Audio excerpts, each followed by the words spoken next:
My Audiobook Corner original stories. The Inheritance of Desire by My Audiobook Corner. Part 1. The Debt.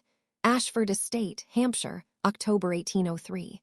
The fire in the drawing room had burned low, casting shadows that seemed to mock the faded grandeur of Ashford Estate. Lord Geoffrey Ashford sat slumped in his chair, a man hollowed out by his own folly. The decanter of brandy at his elbow was nearly empty. He had been drinking steadily since returning from London 3 hours prior, though the liquor did nothing to numb the horror of what he had done. Geoffrey. Lady Catherine's voice was soft, but it carried the weight of a woman who had endured much and expected to endure more. She sat across from him, her hands folded in her lap with a composure that belied the trembling he knew she fought to conceal. "You must tell me, all of it." He could not meet her eyes. Those gentle gray eyes that had looked upon him with such devotion on their wedding day, that had softened with joy when she had first held their daughter Eleanor. How could he confess to her the magnitude of his destruction? "The estates," he began, his voice hoarse. "All of them. Ashford Hall, the tenant farms, the woodlands. Everything entailed to our family for 3 generations. He drew a shuddering breath. "I have lost them, Catherine. Lost them at the gaming tables to Lord Pemberton." The silence that followed was more terrible than any recrimination. Lady Catherine's face had gone pale, but she did not weep, did not cry out. She simply sat, absorbing the blow as she had absorbed so many others. His drinking, his increasing absences, the gradual erosion of their fortune. But this was annihilation. "Eleanor," she whispered finally. "What of Eleanor? Their daughter, just 14 years old, asleep upstairs in blissful ignorance of her father's sins. What future awaited her now? No dowry, no home, no prospects. The shame would follow her like a shadow. No respectable family would align themselves with the daughter of a man who had gambled away his birthright. "I'm sorry," Geoffrey said, and the words were ash in his mouth. "Catherine, I am so desperately sorry. I believed my luck would turn. Pemberton kept raising the stakes, and I was winning at first. I thought I could recover what we had lost, restore our fortunes." "You thought only of yourself," Catherine said quietly, and the truth of it struck him like a physical blow. "You thought of the thrill, the game, the next hand. You did not think of us." He had no defense to offer. She was right. She had always been right. A knock at the door startled them both. It was past midnight. Who would call it such an hour? Mrs. Hartwell, their housekeeper, appeared in the doorway, her face creased with concern. "Forgive the intrusion, my lord, my lady. But there is a gentleman here who insists he must speak with you. He says it is a matter of the utmost urgency." She hesitated. "It is Lord Edward Thornton, my lord." Geoffrey's head snapped up. Edward Thornton. They had been friends once, years ago, before Geoffrey's marriage. Edward had been the second son of a minor baronet, possessed of a keen mind for commerce and trade, pursuits that Geoffrey's father had deemed beneath a gentleman's notice. Edward had gone into business, made his fortune in shipping and investments, and had eventually purchased his own title through service to the crown. They had corresponded occasionally over the years, but Geoffrey had not seen him in person for nearly a decade. "Show him in," Geoffrey said, bewildered. Lord Thornton entered the drawing room with the quiet confidence of a man who had built his own empire. He was tall, his dark hair touched with silver at the temples, his clothing impeccably tailored but understated. His eyes, sharp and assessing, took in the scene before him, the depleted brandy, Geoffrey's disheveled appearance, Catherine's pale composure. "Geoffrey," he said, inclining his head. "Lady Catherine, forgive the lateness of the hour. I came as soon as I heard." "Heard?" Geoffrey's voice was hollow. "How could you possibly? London is not so large that news does not travel, particularly news of such magnitude." Edward's expression was grave. "Pemberton was boasting of his victory at White's before you had even left the city. I took the liberty of following you here." Shame burned hotter now, knowing that his ruin was already the subject of club gossip. Geoffrey could not speak. Edward turned to Catherine. "My lady, what I have to discuss concerns the future of your family. I would ask that you remain, as you have every right to hear what I propose." Catherine nodded, her hands tightening in her lap. Edward moved to stand before the fireplace, his hands clasped behind his back. "Geoffrey, you and I were friends once, good friends. You showed me kindness when others of your station would not deign to acknowledge a tradesman's son. I have not forgotten that. Edward, if you have come to offer charity, I have come to offer you a solution." Edward's voice was firm. "I have already been to see Lord Pemberton. I have purchased your debts from him, and with them, the deeds to your estates." The words seemed to echo in the sudden stillness of the room. Geoffrey stared at him, unable to comprehend. You purchased. The sum was considerable, but not beyond my means. Edward's gaze was steady. The estates are now mine, Geoffrey, legally and entirely. Catherine made a small sound, not quite a gasp, but an exhalation of something that might have been hope or despair. Geoffrey felt the room tilt around him. This was worse than he had imagined. Not only had he lost everything, but now his old friend owned the ruins of his life. However, Edward continued, I did not come here to dispossess you. I came to offer you terms. Terms? Geoffrey's voice cracked. You and your family will remain here at Ashford Estate for as long as you live. You will continue as you have, managing the household, the grounds. To the world, nothing will appear to have changed. The arrangement between us will remain private, known only to those in this room. Geoffrey could scarcely breathe. Edward, I cannot. Why would you?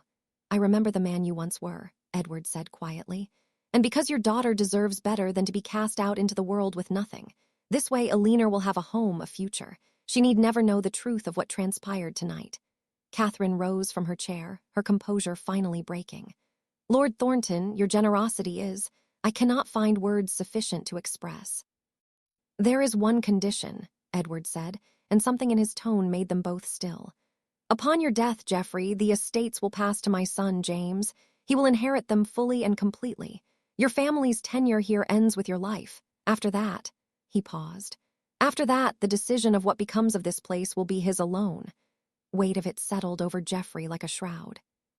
He would live out his days here, a ghost in his own home, knowing that every moment was borrowed, that his daughter's security was purchased by another man's mercy. And when he died, even that fragile protection would end. I accept, Geoffrey said, his voice barely a whisper. God help me, Edward, I accept. Edward nodded slowly. Then it is done. I will have my solicitors draw up the papers. The arrangement will be binding and legal. He moved toward the door, then paused. Geoffrey, I do this not to shame you, but to preserve what can be preserved. I hope you will use this second chance wisely. When he had gone, Catherine crossed the room and knelt beside her husband's chair. She took his hands in hers, those hands that had once been so strong, now trembling with weakness and relief. We will tell no one, she said softly. Not even Eleanor. She will grow up believing this is still her home, her birthright.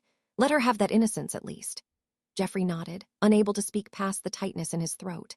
They sat together in the dying firelight, bound now not only by marriage but by a secret that would shape the rest of their lives, and the lives of their children yet to come.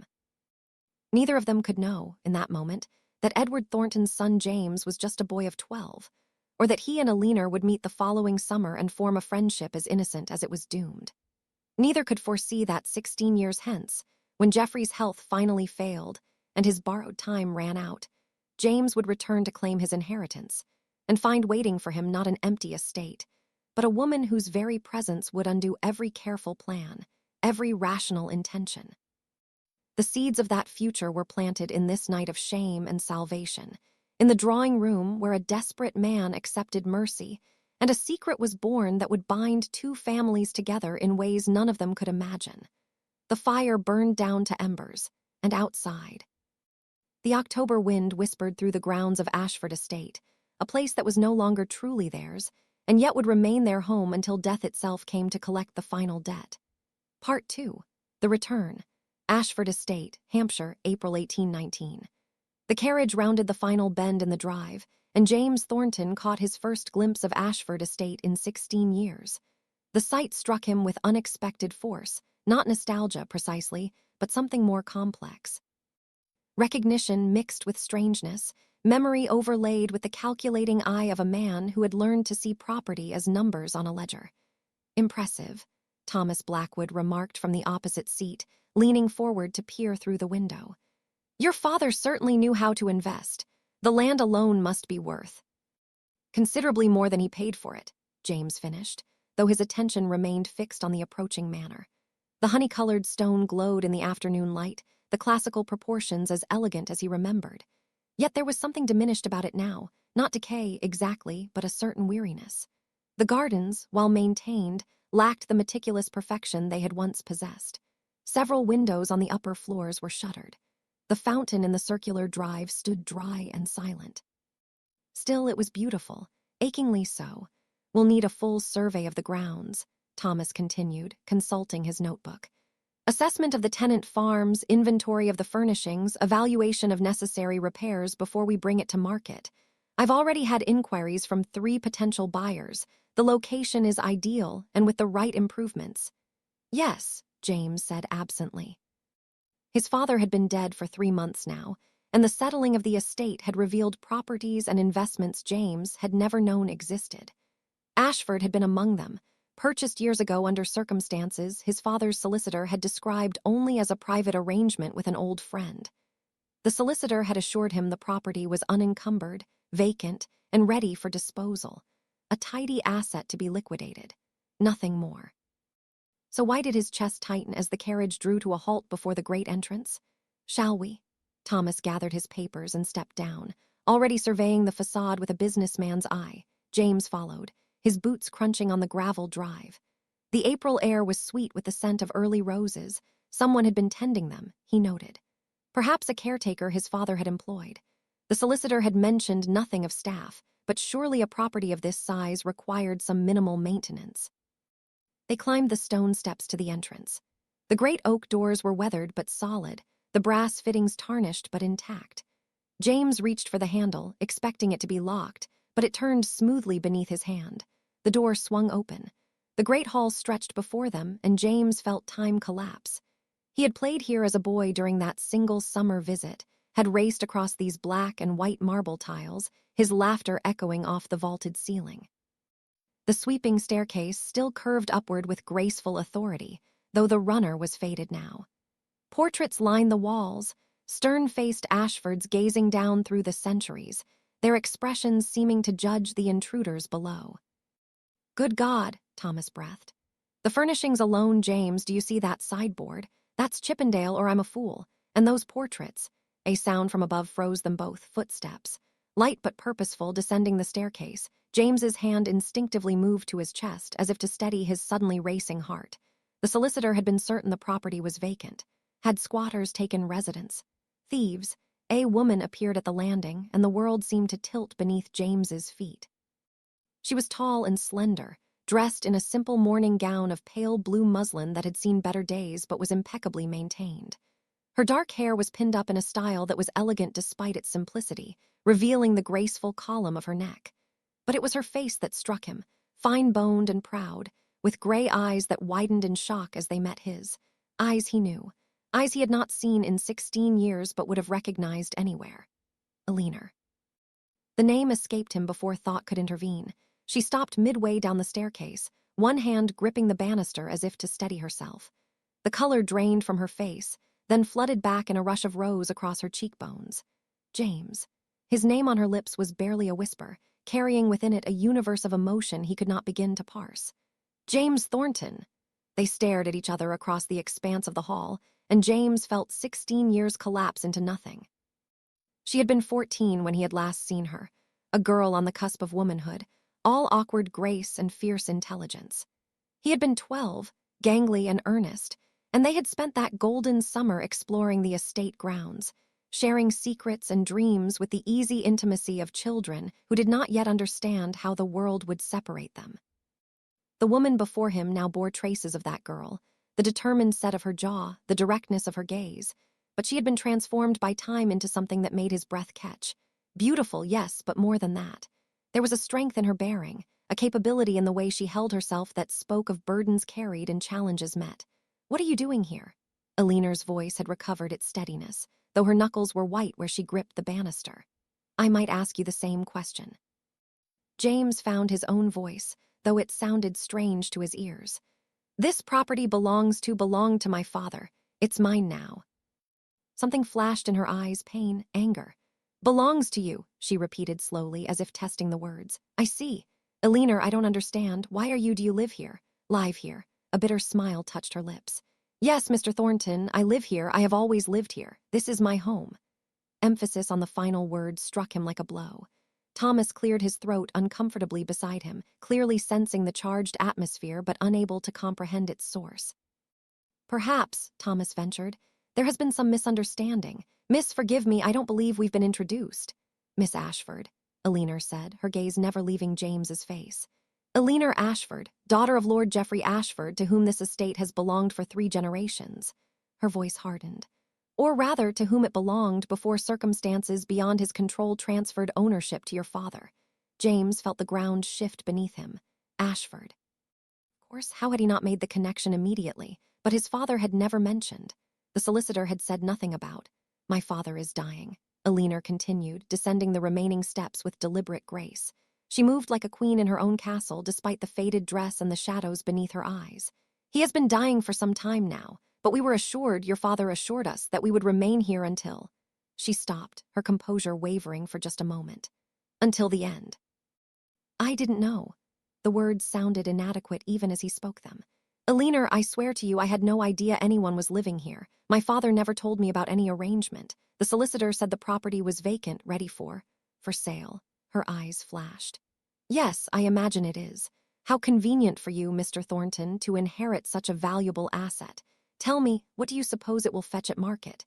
Enough to fund another year of your business ventures. Another ship for your fleet? The bitterness in her voice cut deeper than any blade. James was acutely aware of Thomas's presence, of the awkwardness of this confrontation, but he could not look away from Eleanor's face.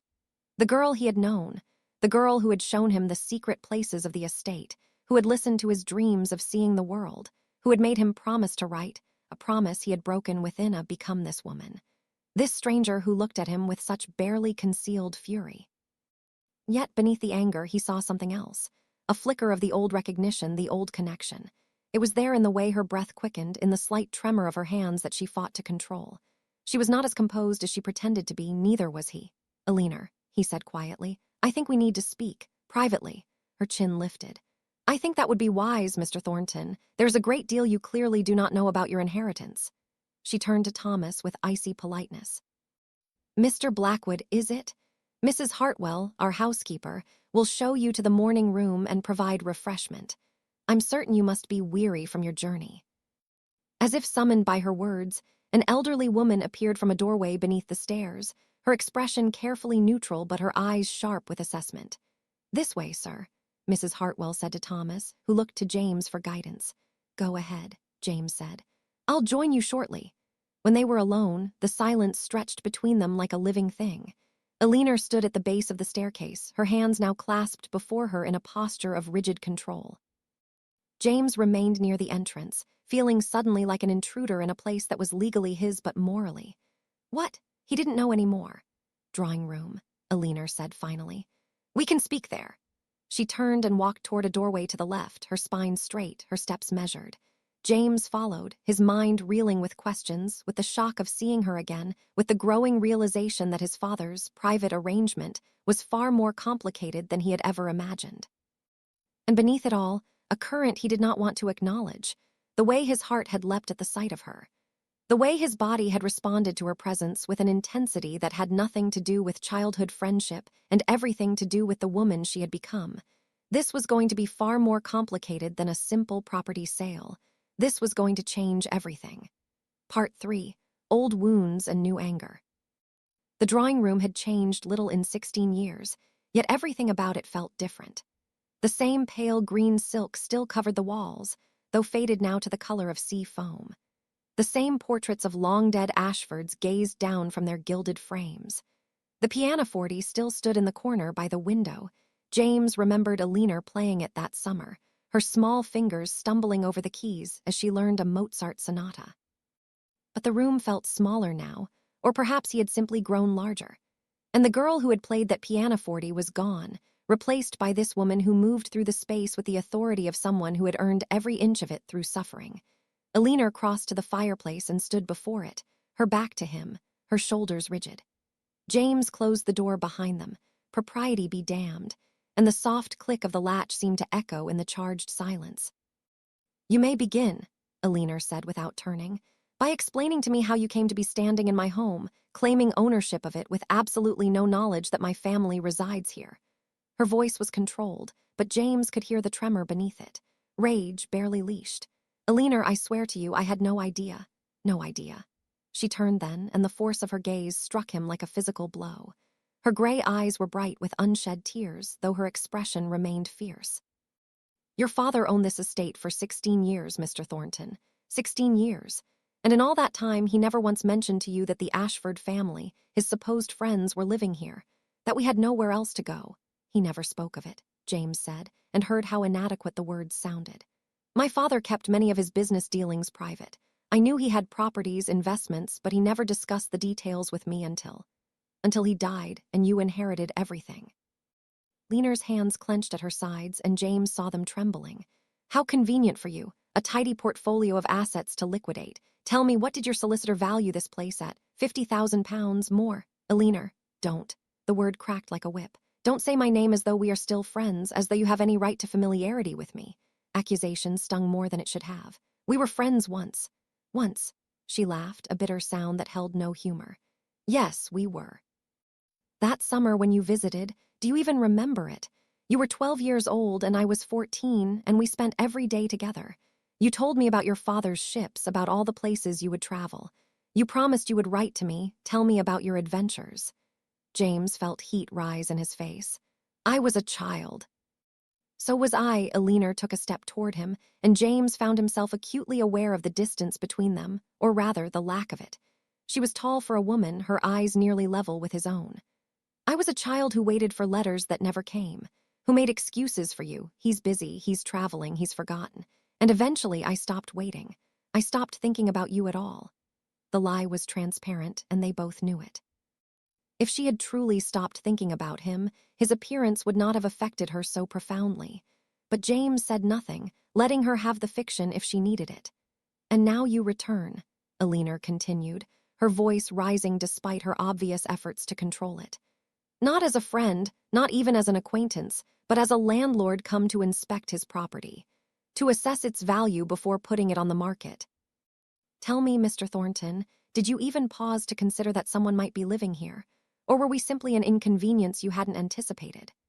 I didn't know, James said again, and the helplessness in his own voice frustrated him. Eleanor, please, you must believe me.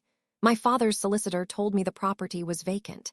He said there was an old arrangement, that the previous owner had been allowed to remain until his death, but that the terms had been satisfied. You assumed my father was already dead.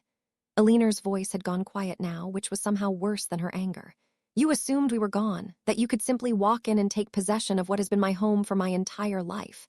This was your home, James said carefully, but it hasn't been your family's property for 16 years. Surely you must have known that eventually.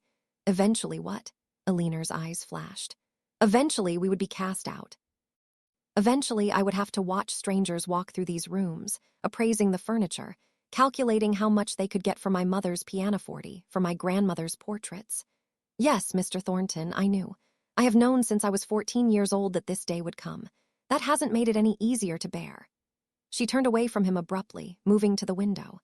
Her hands gripped the sill, and James could see the white of her knuckles, the tension in her spine. The afternoon light illuminated her profile, the elegant line of her nose, the curve of her lips, the determined set of her jaw.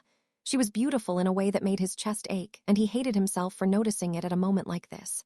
My father is dying, Eleanor said to the window, her voice barely above a whisper. The doctors say it could be weeks, perhaps days. He has been ill for years, but recently. She drew a shaky breath. Recently, he has declined rapidly. My mother sits with him constantly. She barely sleeps. And I manage the household, the few servants we can still afford to keep, the pretense that everything is normal. That we are still the Ashfords of Ashford Estate, not charity cases living on borrowed time in someone else's house. The bitterness in her words cut deeper than any accusation. James took a step toward her, then stopped, uncertain. Eleanor, I'm sorry, truly, if I had known. If you had known what? She turned to face him again, and now the tears were visible, though she blinked them back furiously. Would you have stayed away? Would you have given us more time? Or would you have come anyway because this is business and business doesn't care about sentiment?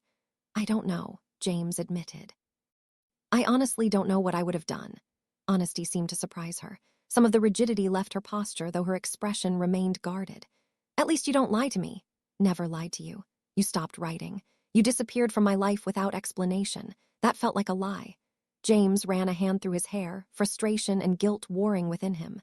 I was 12 years old, Eleanor. My father sent me to school, then to university, then into the business. I barely had time to think, let alone maintain childhood friendships. I'm sorry if that hurt you, but I can't change the past," Eleanor said softly. "You can't, but you can change what happens next." The words hung between them, heavy with implication. James met her gaze and felt something shift in the air, a charge, an awareness. They were standing close now, closer than was proper for two people alone in a room. He could see the rapid rise and fall of her chest, could smell the faint scent of roses that clung to her skin. "What are you asking me to do?" His voice had gone rough. "I'm asking you not to sell." Eleanor's eyes searched his face, desperate and proud all at once. "I'm asking you to honor whatever arrangement your father made with mine. To let us stay here until my father passes. After that," she swallowed hard. "After that, I don't know. My mother and I will have to find somewhere to go. But please, James, please don't take this from us while he's still alive. Don't let him die knowing that he failed us completely." Use of his Christian name undid something in James's chest. It was the first time she had spoken it without the bitter formality of Mr. Thornton, and it reminded him viscerally of that summer, of the girl who had shown him the secret places of the estate, who had listened to his dreams with such earnest attention, who had made him feel seen in a way no one else ever had. "I won't sell," he heard himself say. "Not yet, not while your father lives." Eleanor's breath caught. "You mean that?" "I mean it." And he did, though he hadn't known he was going to say it until the words left his mouth. "I'll send Blackwood back to London. I'll tell him the property isn't ready for market. Whatever arrangement my father made, I'll honor it." For a moment, Eleanor simply stared at him, as if unable to believe what she was hearing. Then, without warning, she closed the distance between them and placed her hand on his arm. The touch was light, barely there, but it burned through the fabric of his coat like a brand. "Thank you," she whispered. "James, thank you." He looked down at her hand on his arm, then up at her face. She was so close he could count the flecks of darker gray in her eyes, could see the faint freckles across the bridge of her nose that powder couldn't quite conceal. Her lips were parted slightly, and he found his gaze drawn to them with an intensity that shocked him. This was Eleanor, his childhood friend. The girl he had raced through gardens with, who had beaten him at chess and laughed at his terrible jokes. He shouldn't be noticing the curve of her mouth, the graceful column of her throat, the way her breath quickened when she realized he was starring. Eleanor seemed to become aware of their proximity at the same moment. Her eyes widened slightly and color flooded her cheeks, but she didn't step back. Neither did he. "I should go," she said, but her hand remained on his arm. "Yes," James agreed, but he didn't move. The moment stretched, taut as a bowstring. James felt his heart hammering against his ribs, felt the pull of something he didn't want to name. It would be so easy to close the remaining distance, to discover if her lips were as soft as they looked, till Eleanor pulled away abruptly, breaking the spell. She took several steps back, her hand rising to her throat in a gesture that seemed unconscious. Her breathing was unsteady, her composure fractured. "I should check on my father," she said, her voice not quite steady. "And your associate will be wondering where you are." James said again, though he made no move toward the door. Eleanor smoothed her skirts with trembling hands, visibly gathering herself. When she looked at him again, some of her earlier control had returned, though her eyes remained bright and her color high. "Thank you for agreeing to wait," she said formally. "It means more than you can know." "Eleanor." "I'll have Mrs. Hartwell prepare rooms for you and Mr. Blackwood," she continued, as if he hadn't spoken. "You'll stay for dinner, of course. It's too late to return to London tonight." The thought of staying under the same roof as her, of lying awake knowing she was somewhere in the darkness above or below him, sent a jolt of something dangerous through James's body. But he couldn't refuse without seeming churlish. "That's very kind," he managed. Eleanor nodded once, then moved past him toward the door. As she reached for the handle, she paused, her back to him. "James," she said quietly, "I'm glad you came back, even if the circumstances are—" She trailed off, unable or unwilling to finish the thought. Then she was gone, leaving James alone in the drawing room with the ghosts of their shared past and the unsettling awareness that everything he had thought he knew about this property, about his father's legacy, about Eleanor Ashford herself, had just been turned on its head. He stood there for a long moment, trying to steady his breathing, trying to make sense of the chaos in his mind and the unwelcome heat in his blood. This was going to be far more complicated than he had ever imagined. And some part of him, the part that had felt his heart leap at the sight of her, that had wanted to close the distance between them and damn the consequences, was glad of it. Part 4. The Secret Revealed. James had slept poorly, his mind churning with questions that had no easy answers. He had sent Thomas back to London at first light with instructions to postpone any plans for the estate indefinitely. His associate had departed with barely concealed confusion, but James had offered no explanation beyond the need for further assessment. Now, as morning sun streamed through the tall windows of the breakfast room, James found himself alone with a cup of coffee that had long since gone cold. The house was quiet, too quiet. He had seen no sign of Eleanor, though Mrs. Hartwell had informed him that Miss Ashford was attending to her father and would not be joining him for breakfast. The disappointment he felt at that news was entirely inappropriate and entirely undeniable. Mr. Thornton. James looked up to find Lady Catherine Ashford standing in the doorway. He rose immediately, his chair scraping against the floor. He had not seen Eleanor's mother since his arrival yesterday, and the sight of her struck him with unexpected force. She had aged, as all people do, but there was something more than the passage of years evident in her face. Lady Catherine had been beautiful once. He could see traces of it still in the fine bones of her face, in the grace of her bearing. But there was a weariness about her now, a weight that seemed to press down upon her shoulders. Her dark hair, so like Eleanor's, was threaded heavily with silver. Her gray eyes, also like her daughter's, held a depth of sorrow that made James's chest tighten. "Lady Catherine," he said, bowing, "please forgive me. I should have called upon you yesterday, but my daughter monopolized your time with accusations and anger." A faint smile touched Lady Catherine's lips, though it held no humor. "Yes, I heard about your conversation. Eleanor was quite distressed when she came upstairs." James felt heat rise in his face. "I apologize if I upset her. I truly had no idea." "I know." Lady Catherine moved into the room with quiet grace, gesturing for him to sit. "May I join you, Mr. Thornton?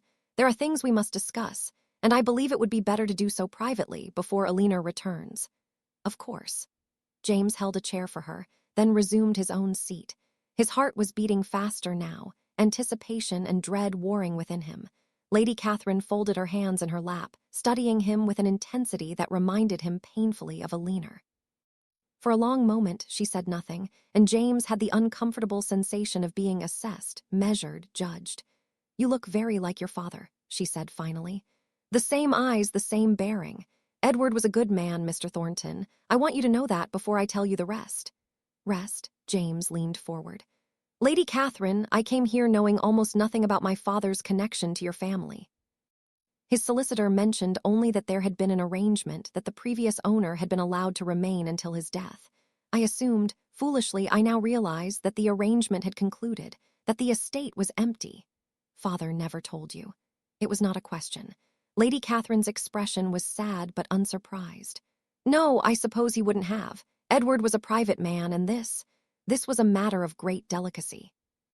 She drew a breath, and James saw her hands tighten in her lap. The same gesture Eleanor had made yesterday, that unconscious betrayal of emotion beneath a composed exterior. 16 years ago, Lady Catherine began, her voice steady despite the pain evident in her eyes, "my husband made a terrible mistake. He went to London for the season, as he did every year. But that year he fell in with a particular set of gentlemen, Lord Pemberton and his circle. They were gamblers, Mr. Thornton, reckless, ruthless men who preyed upon those weaker than themselves." James felt his stomach tighten. He had heard of Pemberton. The man's reputation for ruining fortunes at the card tables was legendary.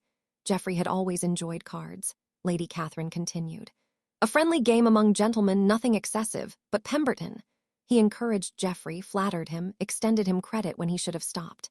And Geoffrey, God help him, believed his luck would turn. He kept playing, kept losing, kept borrowing against the estates to cover his debts. Her voice remained calm. But James could hear the years of pain beneath it. The betrayal, the fear, the slow erosion of trust and security. By the time he came home, he had lost everything. The estates, the lands, the income, all of it signed over to Pemberton in settlement of debts that had grown beyond comprehension. Lady Catherine's eyes met his. "We were ruined, Mr. Thornton, utterly and completely. Within days, we would have been cast out of our home with nothing. The scandal would have destroyed us. Eleanor would have had no future, no prospects. We would have been reduced to living on the charity of distant relations, if any would have us." James felt sick. He had known his father had purchased the estate, but he had never imagined the circumstances, never understood the desperation that must have driven such a transaction. "Your father arrived that very night," Lady Catherine said softly. "I don't know how he learned of Geoffrey's situation. Perhaps word had spread through London, perhaps he had his own sources. But he came and he made us an offer. He would purchase the debts from Pemberton, take ownership of the estates, and allow us to remain here, living as we always had until Geoffrey's death. To the world, nothing would appear to have changed. Our shame would remain private." The word escaped James before he could stop it. Why would he do such a thing? The cost must have been enormous. "It was." Lady Catherine's smile was sad. "Your father paid far more than the estates were worth. Pemberton knew he had leverage and used it ruthlessly. But Edward told us that he and Geoffrey had been friends once in their youth. That Geoffrey had shown him kindness when others would not. He said he was simply repaying an old debt." James sat back in his chair, his mind reeling. His father had never spoken of this, had never mentioned the Ashfords, the arrangement, the enormous sum he must have paid. Why? Why keep such a thing secret? "He was protecting us," Lady Catherine said, as if reading his thoughts. "If word had spread that he had purchased the estates under such circumstances, it would have invited speculation, gossip. People would have known that Geoffrey had gambled away his inheritance. Eleanor would have been marked by the scandal. So Edward kept it quiet, conducted the transaction through intermediaries, and never spoke of it to anyone. Even to me," James said quietly. "Perhaps he meant to tell you eventually. Perhaps he thought there would be time." Lady Catherine's expression was gentle. "Or perhaps he simply wished to spare you the burden of knowing. Your father was a proud man, Mr. Thornton, but he was also kind. He understood the weight of secrets." James thought of his father, the stern, practical businessman who had built an empire through shrewd investments and careful planning. He had never seemed the type for grand gestures or sentimental charity, yet he had done this. Had paid a fortune to save a friend's family from ruin, asking nothing in return except discretion. "Eleanor doesn't know," Lady Catherine said. "About the gambling, I mean. She knows only that circumstances forced us to accept your father's generosity. She knows we live here on sufferance, that when Geoffrey dies, we will have to leave. But she doesn't know the full extent of her father's failure. I have kept that from her, as has Geoffrey. We thought it kinder." "She bears the weight of it anyway," James said, understanding dawning. "She has lived for 16 years knowing that everything is temporary, that her home isn't truly hers, that she has no real future." Lady Catherine's voice broke slightly on the word. "She has borne it with such grace, such strength. She manages the household, cares for her father, maintains the pretense that all is well. But I see what it costs her, Mr. Thornton.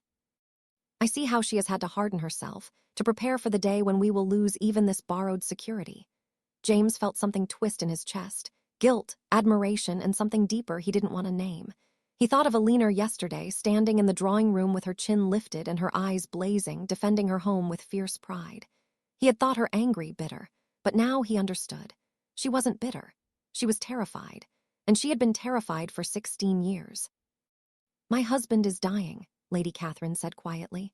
"The doctors say it could be days, perhaps a week or two at most. His heart is failing, and when he goes—" She paused, composing herself. "When he goes, Eleanor and I will have to leave this place. We have some small savings, enough perhaps to rent a cottage somewhere. Eleanor is educated, accomplished. She might find a position as a governess or companion. But it will be a hard life, Mr. Thornton, so very different from what she was born to." The thought of Eleanor, proud, intelligent Eleanor, reduced to serving in someone else's household, dependent on the whims of employers, her spirit slowly crushed by circumstance. It was unbearable. "I won't sell," James said abruptly. "Not while your husband lives, and not immediately after. I'll honor my father's arrangement. You and Eleanor will have time to make proper plans to find suitable accommodation. I'll provide references, assistance, whatever you need." Lady Catherine's eyes filled with tears. "You are your father's son," she whispered. "Thank you, Mr. Thornton, thank you." But even as she spoke the words of gratitude, James felt the inadequacy of his offer. Time to make plans. References? What good were such things when Eleanor deserved so much more? When she deserved to keep her home, her dignity, her future, yet what could he do? He couldn't simply give her the estate. Such a gesture would be insulting, would make her feel like a charity case. And he couldn't. He couldn't ask her to. The thought that had been forming in the back of his mind since yesterday suddenly crystallized with startling clarity. He could ask her to marry him. As his wife, she would never have to leave Ashford. She would have security, position, a future. And he would have Eleanor. The realization struck him like a physical blow. He wanted her. Not just with the sudden, inconvenient attraction he had felt yesterday, but with something deeper, more fundamental.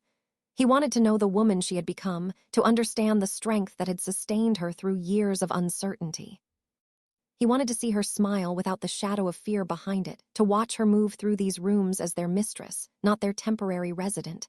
But he couldn't ask. Not now, not like this. She would think he was offering out of pity, out of obligation to his father's memory.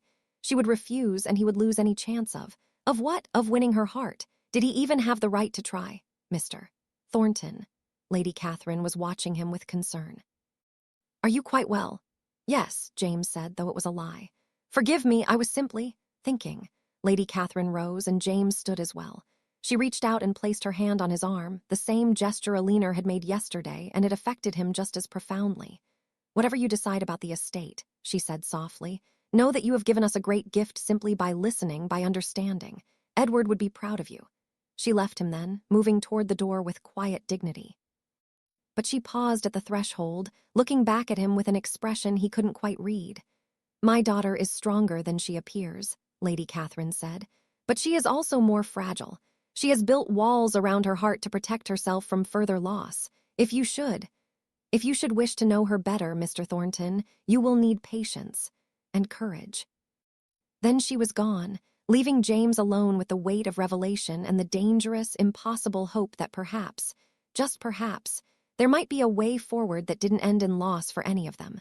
But first, he would need to breach those walls Eleanor had built. And he suspected that would prove the greatest challenge of all. Part 5. Currents of Desire. James found her in the library 2 hours later. He had searched the house with growing desperation, checking the drawing room, the morning room, even venturing into the gardens despite the threatening rain clouds. Mrs. Hartwell had finally taken pity on him, mentioning with careful neutrality that Miss Ashford often spent her afternoons among the books. The library was on the 2nd floor, a vast room that stretched the length of the east wing. Tall windows overlooked the gardens, and the walls were lined floor to ceiling with leather-bound volumes that spoke of generations of collected knowledge. The air smelled of old paper and beeswax, and dust motes danced in the gray afternoon light. Eleanor stood before one of the far shelves, her back to the door, her posture suggesting she had been there for some time. She wore a different dress today, a simple gown of dove gray that made her seem almost ghostly against the dark wood of the shelves. Her hair was pinned up loosely, and several dark tendrils had escaped to curl against the nape of her neck. James's breath caught at the sight of her. There was something achingly vulnerable about her stance, the way her fingers traced the spine of a book without pulling it free, as if seeking comfort in the familiar texture. Eleanor stiffened at the sound of his voice but didn't turn. Mr. Thornton, I wondered when you would seek me out. Your mother told me I might find you here. James closed the door behind him, improper but necessary. What he needed to say could not be overheard. We need to talk. Eleanor's voice was carefully neutral. I believe everything that needed to be said was said yesterday. You've agreed not to sell immediately. My father will die in his own home. What more is there to discuss? Everything. James moved deeper into the room, his footsteps muffled by the thick carpet. Eleanor, please, look at me. For a long moment she remained motionless. Then slowly she turned.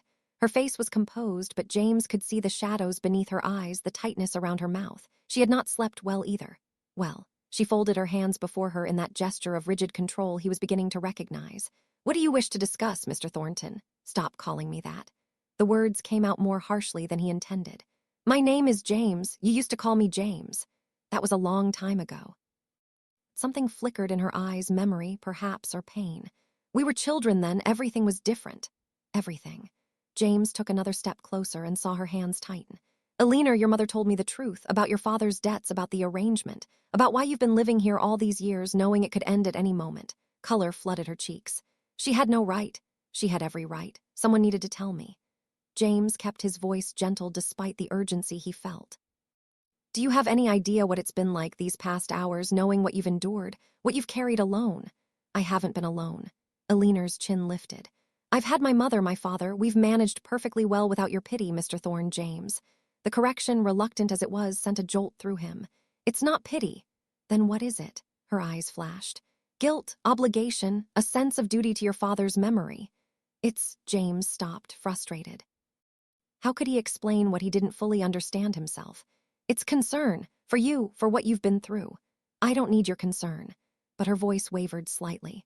I've survived 16 years without it. I'll survive whatever comes next. You shouldn't have to just survive. James moved closer still, drawn by something he couldn't name. They were only a few feet apart now, close enough that he could see the rapid rise and fall of her chest, the pulse beating at the base of her throat. Eleanor, when I knew you before, that summer we spent together, you were so full of life, so curious about everything. You wanted to see the world, to read every book ever written, to do 1,000 things that were never going to be possible for a girl in my position. Eleanor's laugh was bitter. Yes, I remember. I was very foolish then. Weren't foolish, you were hopeful. James ached at the loss evident in her words. What happened to that girl? She grew up. Eleanor turned away from him, moving along the shelf as if seeking escape. She learned that hope is a luxury she couldn't afford, that dreams are dangerous when your entire existence depends on the charity of others. My father's charity wasn't. Wasn't what? Wasn't charity. Eleanor whirled to face him, and now the careful control was cracking. What else would you call it, James? He saved us from ruin, yes, but at what cost? We've lived here for 16 years as ghosts in our own home, knowing that every day could be our last. Do you know what that does to a person? To wake every morning wondering if this will be the day everything ends. Her voice broke on the final words, and James saw tears glittering in her eyes though she blinked them back furiously. Eleanor. He reached for her without thinking, his hand closing around her wrist. The contact was electric. Eleanor gasped, her eyes flying to his face, and James felt the shock of it travel up his arm and straight to his chest. Her skin was warm beneath his fingers, her pulse racing against his thumb. Don't, she whispered, but she didn't pull away. What? James's voice had gone rough. Don't touch you, don't care about what you've suffered. Don't want to, he stopped himself, but the words hung between them, unspoken but understood. Eleanor was staring at him with something like fear in her eyes, but beneath it was something else. Something that made his heart pound and his breath come faster. Recognition, awareness, the same dangerous pull he felt. This is madness, she said, but her voice was barely audible. Yes. James didn't release her wrist. Instead, his thumb traced a slow circle against her pulse point, feeling the frantic beat of it. Complete madness. Can't, you're the heir to this estate. I'm nothing. No one. You're Eleanor. James took another step closer, and now they were nearly touching, the space between them charged with something that made the air feel thick.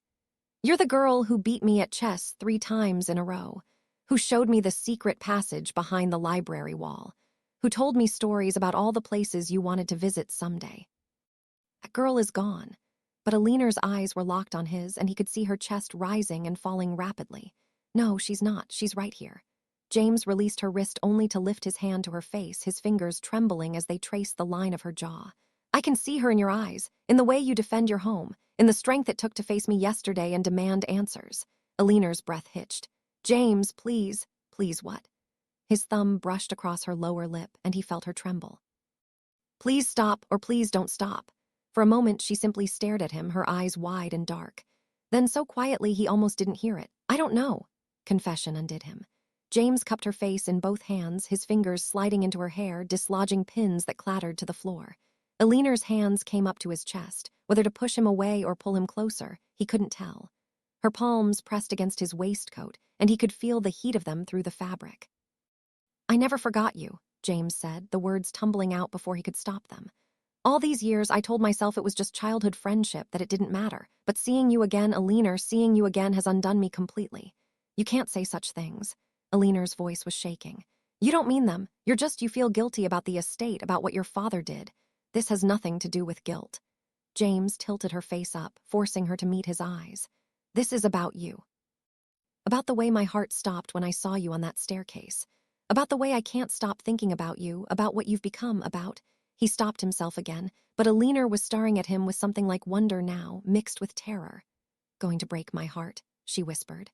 When you leave, when you sell this place and go back to your life in London, you're going to break my heart, and I don't think I can survive it. Then don't let me leave. James's forehead touched hers, and he felt her sharp intake of breath. Don't let me sell. Don't let me go back to London without you. What are you saying?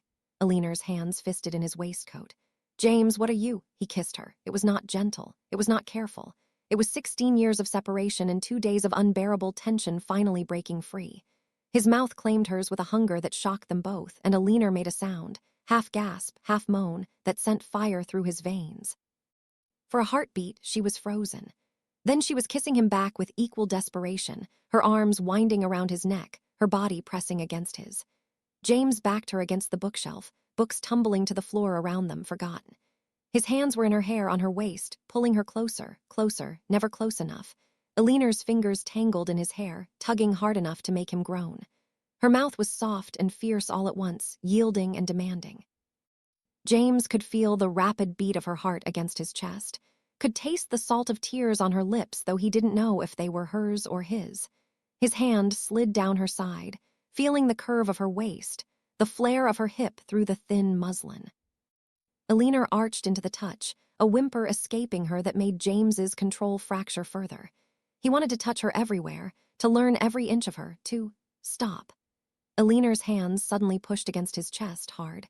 "Stop, please, we have to stop." James pulled back immediately, breathing hard, his hands falling away from her, though every instinct screamed at him to pull her back. Eleanor was pressed against the bookshelf, her hair tumbling around her shoulders, her lips swollen from his kisses, her eyes wide and frightened. "Sorry," James said, his voice hoarse. "Eleanor, I'm sorry, I shouldn't have." "No," she shook her head, tears spilling down her cheeks now. "No, you shouldn't have, we shouldn't have. This is impossible. You know it's impossible." James wanted to reach for her again, but forced himself to remain still. "Why is it impossible?" "Because you're you and I'm me." Eleanor's voice broke. "Because in a few weeks my father will be dead and you'll own this estate completely. Because I have nothing to offer you, no dowry, no connections, no future. Because this," she gestured between them, her hand shaking, "this is just proximity and old memories and it's not." James took a step toward her and she held up a hand to stop him. "Don't." Fresh tears streamed down her face. "Please don't come any closer. I can't think when you're close to me." "And I need to think, James. I need to protect myself because no one else will." The words struck him like a physical blow. She was right, of course. She had learned to protect herself because she'd had no choice. And here he was, threatening that protection with feelings he didn't fully understand himself. "I would never hurt you," he said quietly. "You already have." Eleanor wiped at her tears with trembling hands. "You hurt me when you stopped writing all those years ago. You hurt me when you arrived here planning to sell my home. And you're hurting me now by making me feel things I can't afford to feel. Eleanor, please go." She wouldn't look at him now, her gaze fixed on the floor. "Please, James, just go." Every instinct rebelled against leaving her like this, crying, shaking, clearly distressed. But he had pushed too far, too fast. Lady Catherine had warned him that Eleanor had built walls, that he would need patience. He had shown none. "Go," James said softly. "But Eleanor, this conversation isn't finished. What's between us, it's not going away just because you're frightened of it." "There's nothing between us," Eleanor said, but the lie was transparent. "There can't be." James moved to the door, then paused, looking back at her. She was still pressed against the bookshelf, her arms wrapped around herself, looking so achingly vulnerable that it took all his willpower not to go to her. "Wrong," he said quietly. "There's everything between us, and sooner or later you're going to have to stop running from it." He left her then, closing the door softly behind him. In the hallway, he leaned against the wall, his heart still racing, his lips still burning from her kiss. He had meant to offer comfort, understanding. Instead, he had unleashed something neither of them could control. And now Eleanor was more frightened than ever, not of him, he realized, but of herself, of what she felt. Lady Catherine had been right. This would require patience and courage. But as James made his way back to his room, one truth crystallized with absolute clarity. He was not leaving Ashford Estate. Not now. Not until Eleanor understood that what was between them was real, was worth fighting for. Not until she stopped running and let herself feel what he knew, with absolute certainty. She felt for him, even if it took weeks. Even if it took months, he would wait. Part 6. Weakness in the Garden. 4 days later, the twilight had turned the gardens into something ethereal, all soft shadows and fatting gold. Eleanor sat in the stone gazebo at the far edge of the rose garden, her knees drawn up beneath her skirts, her arms wrapped around herself as if she could hold the pieces of herself together through sheer force of will. She had been avoiding James for 4 days. 4 days of taking her meals in her room, of finding excuses to be elsewhere whenever he appeared, of lying awake at night remembering the heat of his mouth on hers and hating herself for wanting more. "This is madness," she whispered to the empty air, her voice barely audible over the evening birdsong. Complete and utter madness. But saying it aloud didn't make it less true, didn't make her stop thinking about him. Didn't stop her body from aching with a need she had never experienced before, had never even imagined she could feel. "I can't," she continued, as if arguing with an invisible opponent. "I can't let myself feel this. He'll leave, they always leave, and I'll be left with nothing but—" "Eleanor," she gasped, her head snapping up. James stood at the entrance to the gazebo, his tall frame silhouetted against the dying light. How long had he been there? How much had he heard? "I didn't mean to startle you," he said quietly, not moving closer. "I saw you from the house, I thought. I hoped we might talk." Eleanor's heart was racing, her breath coming too fast. She should leave, should stand up and walk past him with dignity, retreat to the safety of her room. But her body wouldn't obey. She remained frozen, staring at him, drinking in the sight of him like someone dying of thirst. He looked tired, she realized. There were shadows beneath his eyes that hadn't been there before. His cravat was loosened, his coat discarded somewhere, his shirt sleeves rolled to his elbows in a way that should have been improper but instead made her mouth go dry. "We have nothing to talk about," she managed, but the words lacked conviction. James took a single step into the gazebo, and Eleanor felt the air between them charge with electricity. "Eleanor, we can't keep avoiding each other. This house isn't large enough for that." "Then perhaps you should return to London." She lifted her chin, trying to summon the anger that had sustained her before, but it wouldn't come. There was only this terrible, aching want. Not going anywhere. James moved closer and Eleanor's breath caught. "Not until we've settled this, not until you stop running from what's between us. There's nothing. Don't." His voice was gentle but firm. "Don't lie to me, Eleanor, and don't lie to yourself. I felt the way you kissed me. I felt the way you trembled when I touched you. That wasn't nothing." Heat flooded her face. "That was a mistake. James was close enough now that she could see the intensity in his eyes, could smell the faint scent of sandalwood and something uniquely him. "Because I've spent 4 days thinking about it. 4 days trying to convince myself that I imagined the way you responded to me. But I didn't imagine it, did I?" Eleanor couldn't speak. Her throat had closed, her heart hammering so hard she was certain he could hear it. James knelt before her, bringing himself to her eye level. The gesture was so unexpected, so vulnerable that Eleanor felt tears prick her eyes. "I'm sorry," he said softly, "for pushing too hard in the library, for frightening you. But Eleanor, I'm not sorry for kissing you. I'm not sorry for wanting you. And I don't think you're sorry either, no matter how much you wish you were." "You don't understand," Eleanor whispered. "You can't understand what it's like to feel this way when everything is so uncertain. When I don't know if tomorrow I'll still have a home, if my father will still be alive, if I'll still be here." James reached out slowly, giving her time to pull away, and took her hand in his. His palm was warm, his fingers strong as they laced through hers. "I told you, Eleanor, I'm not leaving." "You say that now." A tear escaped, trailing down her cheek. "But when my father dies, when the arrangement ends, you'll have no reason to stay. You'll sell the estate and return to your life, and You'll be what?" James's free hand came up to cup her face, his thumb brushing away her tear. "Eleanor, look at me." She did, and the intensity in his gaze stole her breath. "I don't want to sell the estate," he said. "I don't want to return to London without you. I don't want any future that doesn't have you in it." Eleanor's breath hitched. "James, I know it's too soon. I know we've only just found each other again. But Eleanor, what I feel for you, it's not new. It's been there since we were children, dormant perhaps, but always there. And seeing you again, knowing you, understanding what you've endured, it's awakened something in me that I can't ignore, that I don't want to ignore." "This is impossible," Eleanor whispered, but her hand tightened in his. "We can't." "Why not?" James moved closer, his forehead nearly touching hers. "Give me one good reason why we can't explore this. Why we can't see where it leads. I'm terrified." The confession broke from her like a sob. "Because I've spent 16 years learning not to hope, not to want, not to dream. And you make me want to do all of those things, and I don't know how to survive it if it all falls apart." "Then don't survive it alone." James's voice was rough with emotion. "Let me be terrified with you. Let me hope with you. Eleanor, please." She kissed him. It was different from the library, less desperate, more deliberate. Eleanor poured everything she couldn't say into that kiss. Her fear, her longing, her desperate, aching need for him. James made a sound low in his throat and pulled her closer, his arms coming around her, lifting her from the bench until she was pressed against him, her hands fisting in his shirt. "Eleanor," he breathed against her mouth. "God, Eleanor!" His hands were in her hair, scattering pins, and she didn't care. Her fingers found the buttons of his waistcoat, fumbling with them, needing to feel his skin beneath her palms.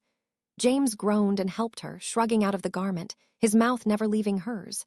When her hands finally found bare skin beneath his shirt, they both gasped. James was warm and solid, his heart racing beneath her palms. Eleanor traced the planes of his chest, marveling at the feel of him, at the way his muscles tensed beneath her touch. "We should stop," she whispered, even as her hands continued their exploration. "James, we should. Do you want to stop?" His lips found the curve of her neck, and Eleanor's head fell back, a moan escaping her. "No," she admitted. "God help me, no." James lifted her then, settling her across his lap as he sat on the bench, and Eleanor felt the hard evidence of his desire beneath her. The sensation sent heat flooding through her body, pooling low in her belly. She shifted against him experimentally, and James's hands tightened on her hips, his breath hissing through his teeth. "Eleanor, if you keep doing that—" "What?" She did it again, emboldened by his reaction. "What will happen?" "This." James's hand slid up her leg beneath her skirts, his palm hot against her stocking-clad calf. Eleanor gasped, her fingers digging into his shoulders. "And this?" His hand moved higher, finding the bare skin above her garter, and Eleanor thought she might die from the sensation. "James," his name was a plea, though for what she wasn't certain. "Tell me to stop." His fingers traced patterns on her inner thigh, moving higher with agonizing slowness. "Eleanor, tell me to stop and I will."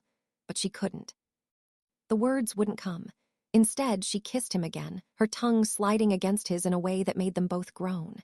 James's hand moved higher still, and when his fingers finally found the heat of her through her undergarments, Eleanor cried out against his mouth. "So wet," James murmured, his voice rough with wonder and desire. "Eleanor, you're so—" His fingers moved against her, and Eleanor's world narrowed to that single point of contact. Nothing had ever felt like this. Nothing had prepared her for the intensity of sensation, for the way her body responded to his touch as if it had been waiting for him all along. "Please," she gasped, not even knowing what she was begging for. "James, please." He found the opening in her drawers, and when his fingers touched her bare flesh, Eleanor nearly sobbed. James stroked her gently, learning her, his other hand cradling her face as he watched her reactions with an intensity that should have embarrassed her but instead made her burn hotter. "Beautiful," he whispered. "Eleanor, you're so beautiful like this." His fingers found a spot that made her entire body jerk, and James smiled against her mouth. "There," he murmured. "Right there." He circled that spot with maddening precision, and Eleanor felt something building inside her, something vast and terrifying and wonderful. Her hips moved against his hand, seeking more, and James obliged, his fingers moving faster, pressing harder. "Go," he urged. "Eleanor, let go. I have you." And she did. The pleasure crashed over her in waves, stealing her breath, making her cry out his name. James held her through it, his fingers gentling but not stopping, drawing out her release until she was trembling and gasping in his arms. When she finally came back to herself, Eleanor found herself pressed against James's chest, his arms wrapped around her, his lips pressed to her temple. She could feel his heart racing, could feel the tension in his body, the evidence of his unfulfilled desire still hard beneath her. "James," she whispered. "You didn't—" "This wasn't about me." His voice was strained but tender. "This was about you, about showing you what's possible between us." Eleanor pulled back enough to look at him, and what she saw in his eyes made her chest ache. Desire, yes, but also something deeper, something that looked dangerously like love. She swallowed hard. "I want to touch you the way you touched me." James's breath caught. "Eleanor, you don't have to." "I know," she kissed him softly. "But I want to, please, James, show me." For a moment, he simply stared at her, his eyes dark with want. Then, with trembling hands, he guided her fingers to the fall of his trousers. Eleanor's breath quickened as she felt him through the fabric, hard and hot beneath her palm. "Like this," James said, his voice rough as he helped her free him. And her hand closed around his bare flesh. They both gasped. "God, Eleanor, yes, like that." She stroked him tentatively at first, then with growing confidence as she learned what made him groan, what made his hips jerk, what made his fingers tighten in her hair. James's breathing grew ragged, his control visibly fraying. "Eleanor," he gasped. "I'm going to, you should." "Don't stop," she whispered. "James, please don't stop." He came with a groan, his release spilling over her hand, his body shuddering in her arms. Eleanor held him through it, marveling at his vulnerability, at the trust implicit in this moment. When it was over, they remained tangled together, breathing hard, neither willing to break the spell. The twilight had deepened to true darkness now, stars beginning to appear overhead. Somewhere in the distance, Eleanor could hear the house settling, the normal sounds of evening.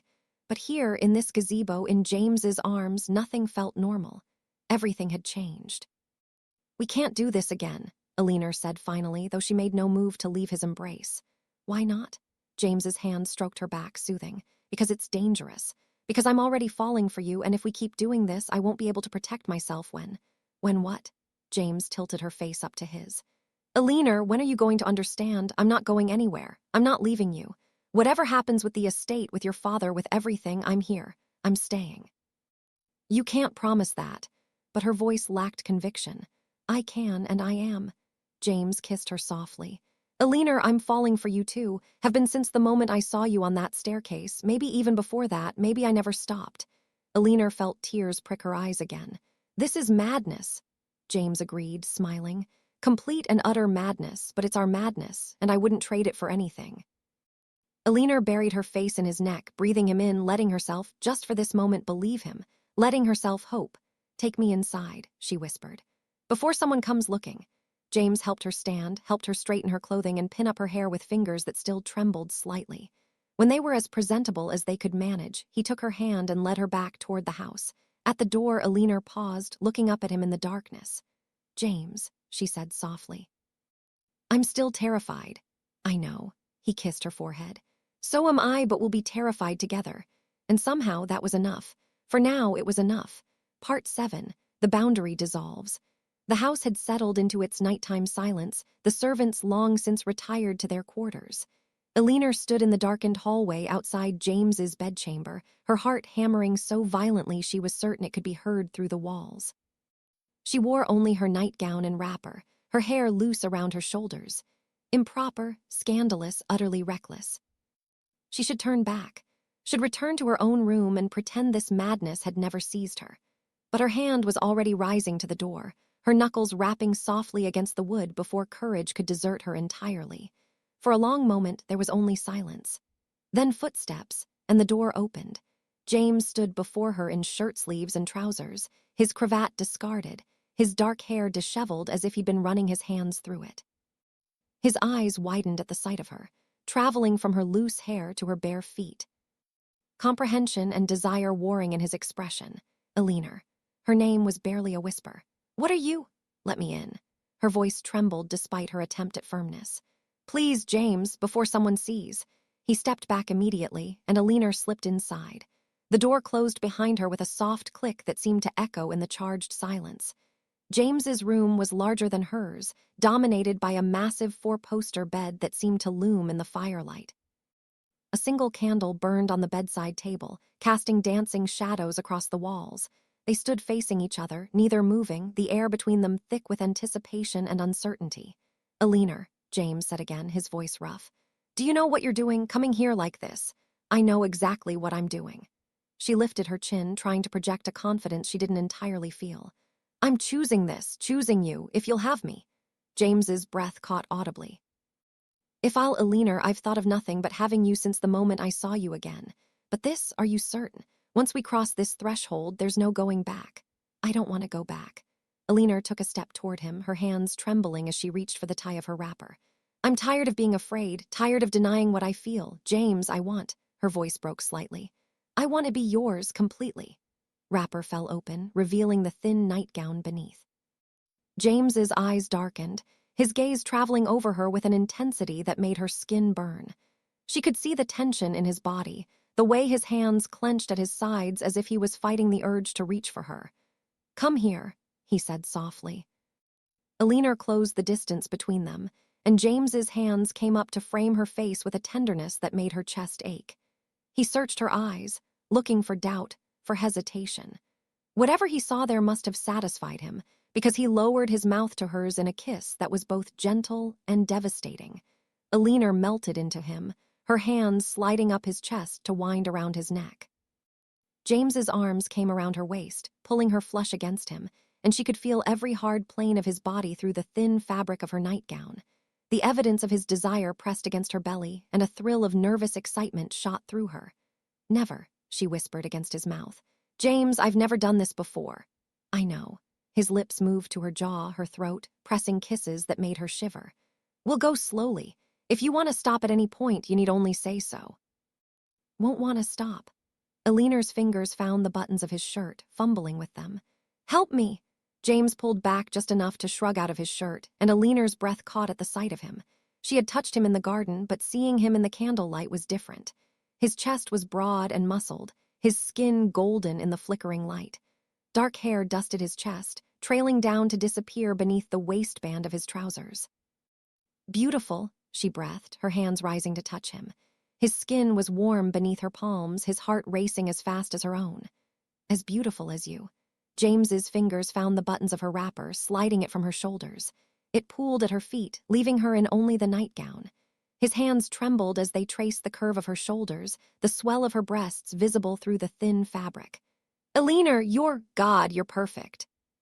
He kissed her again, deeper this time, his tongue sliding against hers in a rhythm that made her knees weak. Eleanor pressed closer, wanting more, needing more. James's hands moved to the hem of her nightgown, and she lifted her arms, allowing him to draw it up and over her head. The cool air hit her bare skin, and Eleanor fought the instinct to cover herself. She stood before him completely naked, vulnerable in a way she had never been with anyone. James's gaze traveled over her slowly, reverently, and the desire in his eyes banished any shame she might have felt. "Perfect," he repeated, his voice hoarse. His hands cupped her breasts, his thumbs brushing over her nipples, and Eleanor gasped at the sensation. "So perfect!" He lowered his head, taking one nipple into his mouth, and Eleanor cried out, her fingers tangling in his hair. The sensation was overwhelming, his tongue circling, his teeth grazing gently, his hand kneading her other breast. Heat pooled between her thighs, an ache building that demanded relief. "James," she gasped. "Please."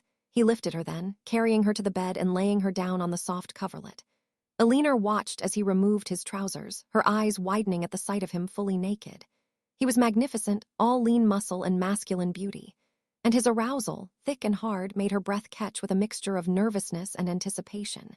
James joined her on the bed, his body covering hers, and the sensation of skin against skin was almost too much to bear. Eleanor wrapped her arms around him, pulling him closer, needing to feel his weight, his heat. "Love you," James whispered against her lips, and Eleanor's eyes flew open in shock. "I know it's too soon, I know we've only just found each other again, but Eleanor, I love you. I need you to know that before we do this. This isn't just desire, it's everything." Tears spilled down her temples. "James, you don't have to say it back." He kissed her tears away. "I just needed you to know. Needed you to understand that this means something to me, that you mean everything." "I love you too," Eleanor whispered, the words breaking free before she could stop them. "God help me, I think I've loved you since we were children. I just didn't know it until now."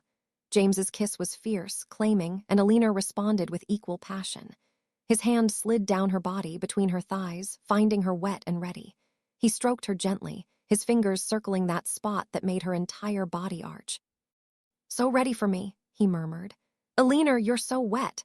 "Please," she begged, her hips moving against his hand. "James, I need you inside me." He positioned himself between her thighs, the head of his arousal pressing against her entrance. Eleanor tensed slightly, and James stilled immediately. "Look at me," he said softly. "Eleanor, look at me." She met his eyes, and the love she saw there steadied her. James kissed her deeply as he began to push inside, slowly, carefully. There was pressure, a burning stretch that made Eleanor gasp, but James moved with infinite patience, giving her time to adjust. "Breathe," he whispered. "Just breathe, love, I have you." He pushed deeper, and Eleanor felt a sharp pain that made her cry out. James froze, his entire body trembling with the effort of holding still. "I'm sorry," he gasped. "Eleanor, I'm so sorry." "Don't stop." She wrapped her legs around his hips, pulling him deeper despite the discomfort. "Please, James, don't stop." He sank fully inside her, and they both groaned at the sensation. Eleanor felt impossibly full, stretched around him, their bodies joined in the most intimate way possible. The pain was already fading, replaced by a sense of rightness, of completion. "Are you all right?" James's voice was strained, his arms trembling as he held himself above her. Yes. Eleanor moved experimentally, and pleasure sparked through her. Yes, I'm O. James began to move slow, careful thrusts that made Eleanor's breath catch. Each movement sent waves of sensation through her body, pleasure building with every stroke. She met his rhythm, her hips rising to take him deeper, and James groaned her name. Eleanor, he gasped. God, Eleanor, you feel. His words dissolved into incoherence as their pace increased. Eleanor clung to him, her nails digging into his shoulders, her body moving with his in a dance as old as time. The pleasure was building, spiraling higher with each thrust, each slide of skin against skin. James's hand slipped between their bodies, finding that sensitive spot, and Eleanor cried out. The dual sensation, him inside her, his fingers circling, was overwhelming. She could feel something building, vast and terrifying and wonderful. Let go, James urged, his voice rough. Eleanor, let go. I want to feel you come around me. His fingers pressed harder, his thrusts deepening, and Eleanor shattered. The pleasure crashed over her in waves, her body clenching around him, her back arching off the bed. She cried his name over and over as the climax seemed to go on forever. James groaned, his rhythm faltering. Eleanor, I'm going to where? Inside me, she gasped, still trembling from her release. James, please, I want all of you. He thrust deep one final time and came with a shout, his body shuddering as he spilled inside her. Eleanor held him through it, feeling the pulse of his release, the way his entire body tensed and then relaxed in her arms. They lay tangled together, breathing hard, neither willing to move. James was still inside her, and Eleanor found she didn't want him to leave. She wanted to stay like this forever, joined, complete. Love you, James whispered against her neck. Eleanor, I love you so much. I love you too. She turned her head to kiss him softly. James, I never knew it could be like that. Neither did I. He pulled back enough to look at her, his hand cupping her face. Eleanor, marry me, not because of the estate, not because of obligation or duty. Marry me because I love you and I want to spend every day of my life making you happy. Eleanor's breath caught. James, I know it's too soon. I know there are complications, your father, the estate, everything, but I don't care. I want you as my wife. I want to wake up next to you every morning. I want to give you the life you deserve, the security you've never had. Please, Eleanor, say yes. She looked into his eyes and saw her future there, saw love and safety and home, saw everything she had been too afraid to hope for. Yet, she whispered and saw his face fall. James, I want to say yes, but my father, he's dying. I can't think about marriage, about happiness, while her voice broke. Ask me again, after. When everything is settled, and I promise you my answer will be yes. James kissed her deeply. Then I'll wait. However long it takes, I'll wait. They made love again, slower this time, learning each other's bodies with hands and mouths and whispered words. And when they finally fell asleep, still tangled together, Eleanor felt something she hadn't felt in 16 years. She felt hope. Part 8, Shame and Uncertainty. Eleanor woke to pale morning light filtering through unfamiliar curtains, and for a moment she couldn't remember where she was. Then awareness crashed over her like a wave. James's arm heavy across her waist, his breath warm against her neck, the soreness between her thighs that spoke of what they had done, what she had done. Her eyes flew open, and she stared at the canopy above, not her canopy, not her bed. James's bed. She was naked in James Thornton's bed, her nightgown discarded somewhere on the floor, her hair a wild tangle across his pillow. The evidence of their passion was everywhere. The rumpled sheets, the faint marks on her skin where his mouth had been, the lingering scent of their coupling. Dear God, what had she done? In the darkness, wrapped in his arms, it had seemed inevitable. Right. But now, in the harsh light of morning, reality asserted itself with brutal clarity. She had given herself to a man who was not her husband, had surrendered her virtue, the only thing of value she still possessed, to someone who could walk away at any moment, leaving her ruined and alone. Eleanor's breath came faster, panic rising in her chest. She had to leave. Had to get back to her own room before the servants began their morning rounds, before anyone discovered her absence. Before her mother. Oh God, her mother. What would Lady Catherine think if she knew? And her father, lying in his sickbed, trusting that his daughter maintained the dignity and propriety that was all they had left. Eleanor carefully extracted herself from James's embrace, moving with agonizing slowness to avoid waking him. He murmured something in his sleep, his hand reaching for her, and she froze. But he settled again, his breathing deep and even. She found her nightgown crumpled beside the bed and pulled it on with trembling hands. Her wrapper lay near the door where it had fallen. She gathered it up, her movements jerky with barely suppressed panic. One last glance at James, his dark hair tousled against the pillow, his face peaceful in sleep, beautiful in a way that made her chest ache, and then she was slipping through the door into the hallway. The house was still silent, thank God. Eleanor hurried to her own room, her bare feet soundless on the carpet. She closed her door and leaned against it, her heart hammering so violently she thought she might be sick. What had she been thinking? She hadn't been thinking at all. She had let desire override reason, had surrendered to feelings she should have kept locked away. And now she was compromised, ruined. If anyone discovered what she had done, the scandal would destroy what little remained of her family's reputation. Eleanor moved to her mirror and stared at her reflection. She looked different, her lips swollen, her neck marked with faint bruises that would need to be hidden, her eyes too bright. She looked like exactly what she was, a woman who had spent the night in a man's bed, a woman who had given everything and received no promise in return. James had said he loved her, had asked her to marry him. But men said many things in the heat of passion, didn't they? And she had refused him, had told him to ask again later, after her father died. What if he changed his mind in the interim? What if he decided she wasn't worth the complication, the scandal, the burden of a penniless wife with no connections and a family history of shame? What if she had given herself to him for nothing?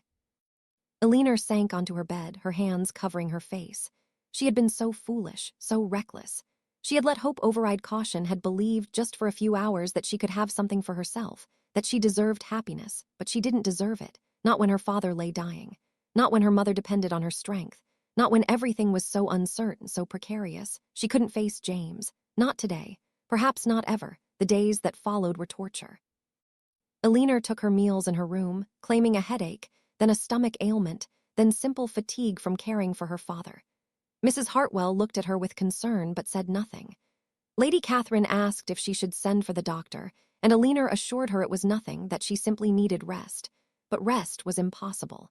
Every time she closed her eyes, she saw James, felt his hands on her skin, heard his voice whispering that he loved her. The memories were both exquisite and agonizing, pleasure and shame so intertwined she couldn't separate them. She watched him from her window when he walked in the gardens. Saw him pause by the gazebo where they had first touched, his hand resting on the stone railing, his head bowed. Was he thinking of her, regretting what had happened?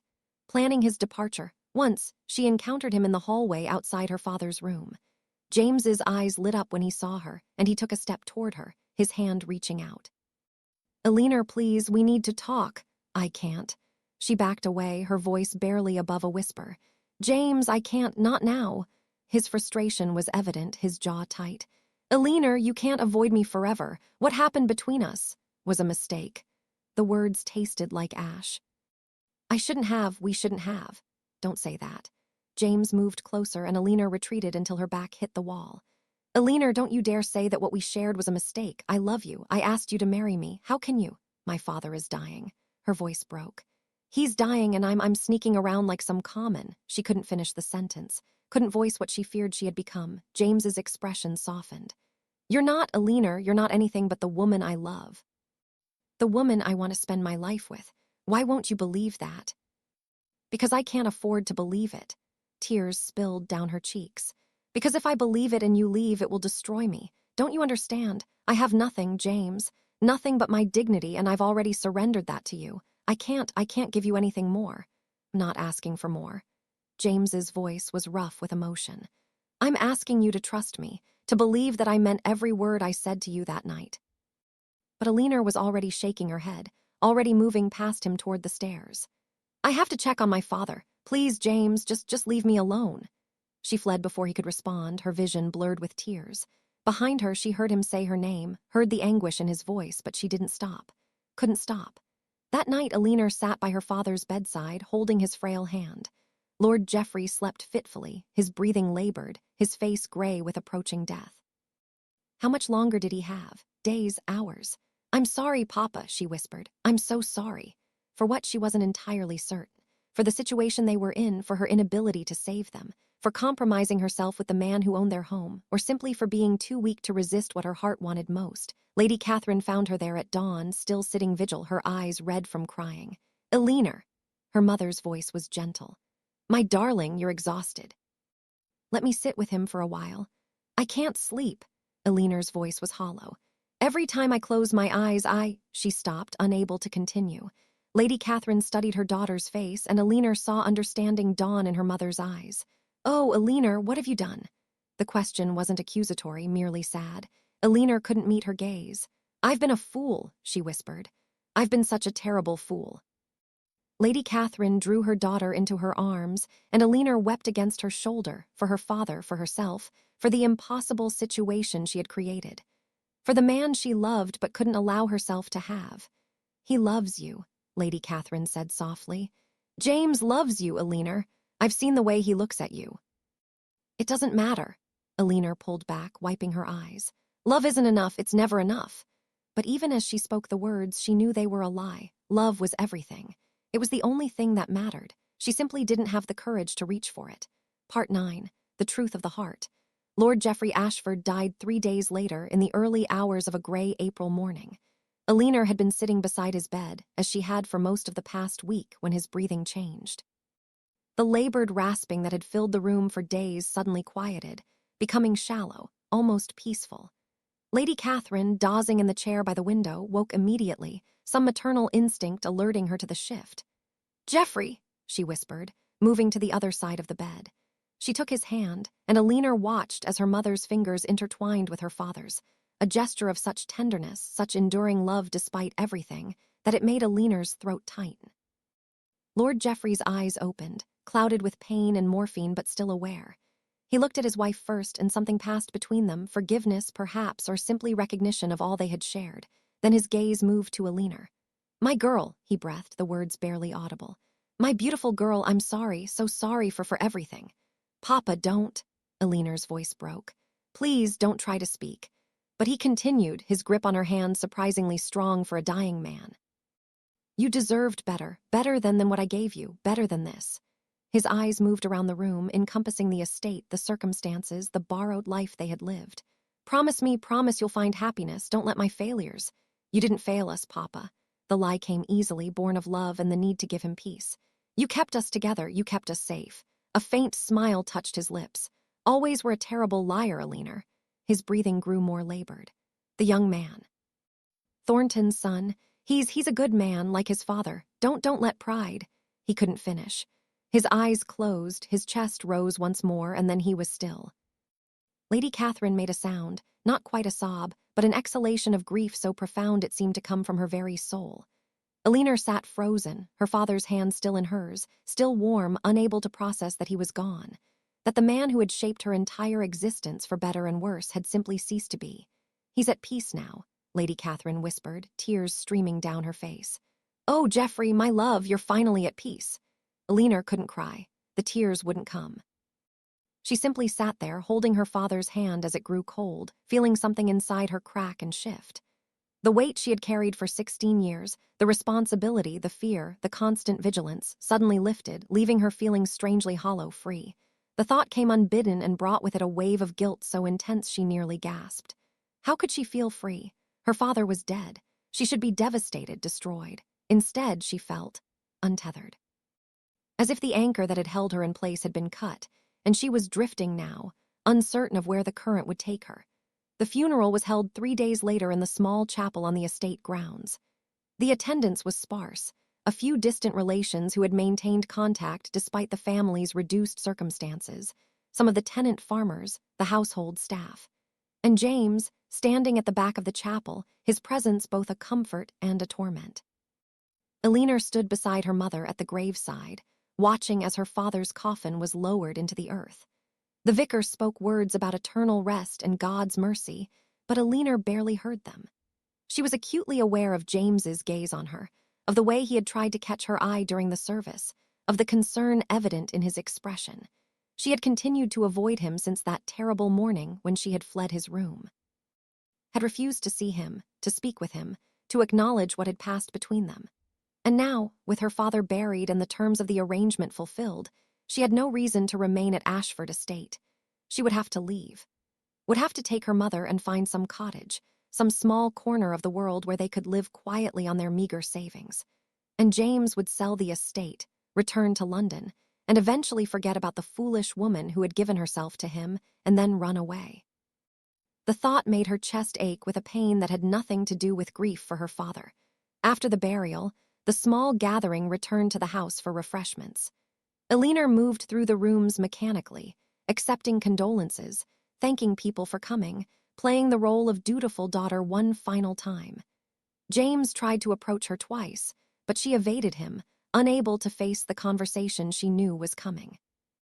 Finally, as the last of the guests departed and twilight settled over the estate, Eleanor retreated to her bedchamber. She needed to pack to begin the process of dismantling the life she had known. But instead, she simply stood at the window, staring out at the gardens where she and James had. A knock at the door made her jump. Eleanor. James's voice, muffled by the wood but unmistakable. "Eleanor, please, I know you're in there. We need to talk." "Now, James." Her voice was hoarse from unshed tears. "Please, just not now." The door handle rattled.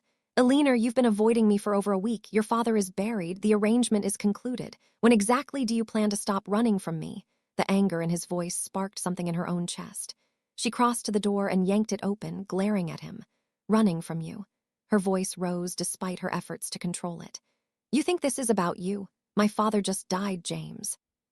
Forgive me if I haven't been available for whatever it is you want from me." James's jaw tightened. "What I want from you? Eleanor, I want to know why you've been treating me like a stranger, why you won't even look at me. Why you've been hiding in your room as if what happened between us meant nothing. It shouldn't have happened at all." Eleanor tried to close the door, but James's hand shot out, holding it open. "Don't." His voice was low, dangerous. "Don't you dare dismiss what we shared. I told you I loved you, I asked you to marry me, and you ran away like I had done something unforgivable. You did nothing wrong." Eleanor's composure was cracking. I compromised myself. I gave you everything, and now I have to live with the consequences of that choice." "What consequences?" James pushed into the room, and Eleanor backed away, her heart racing. "Eleanor, what are you talking about?" "I have to leave." The words tumbled out. "The arrangement is over. My father is dead. I have no right to remain here, and you need to sell the estate and return to your life. So I'll pack my things, take my mother, and we'll find somewhere else to." "No." James closed the door behind him with a decisive click. "No, you're not leaving." "I don't have a choice." "You have every choice." James crossed the room in 3 strides, his hands gripping her shoulders. "Eleanor, listen to me. You're not leaving because you don't have to leave. I'm not selling the estate. I'm keeping it, and I'm keeping you if you'll let me." Eleanor stared at him, unable to process his words. "What?" "Not selling." James's grip gentlened, his thumbs stroking her shoulders. "I've already written to my solicitors, told them the property is no longer available. I'm keeping Ashford estate, Eleanor. For us, for our future. There is no us." But the protest was weak, her resolve crumbling. "James, you can't make decisions like that based on a few nights of what? Passion, desire?" James's eyes blazed. "Eleanor, what we shared wasn't just physical, it was everything, and you know it. You felt it just as much as I did. It doesn't matter what I felt." Tears were streaming down her face now. "Don't you understand? I can't be what you need. I have nothing to offer you. No dowry, no connections, no. I don't want your dowry." James pulled her closer, his forehead touching hers. "I don't want connections or social standing or anything else. I want you, just you. The woman who has haunted my thoughts since the moment I saw her on that staircase. The woman who is strong enough to bear 16 years of uncertainty with grace. The woman I love so desperately it terrifies me." Eleanor's breath hitched. "James, why won't you believe me?" His voice broke. "Why won't you let yourself have this, have us?" "Because I'm afraid." The admission tore from her like a confession. "Because everyone leaves, James, everyone. And if I let myself love you, if I let myself believe in this and you leave, it will destroy me. I won't survive it. Then it's a good thing I'm not leaving." James cupped her face in his hands, forcing her to meet his eyes. "Eleanor, I'm not going anywhere. I'm staying here at Ashford with you. I'm making this our home, our future. And I'm going to spend every day of the rest of my life proving to you that you can trust me, that I'm not going anywhere. You promise?" The question was childlike, vulnerable, and Eleanor hated how desperate she sounded. "Promise." James kissed her softly. "I love you, Eleanor Ashford. I have loved you since we were children, and I will love you until the day I die. Please, please stop running from me. Stop punishing us both for being afraid. Let me love you. Let yourself love me back." Something inside Eleanor broke, the last wall, the final defense. A sob escaped her, and then she was kissing him, her hands fisting in his coat, pulling him closer. James responded immediately, his arms coming around her, lifting her against him. "Love you," Eleanor gasped between kisses.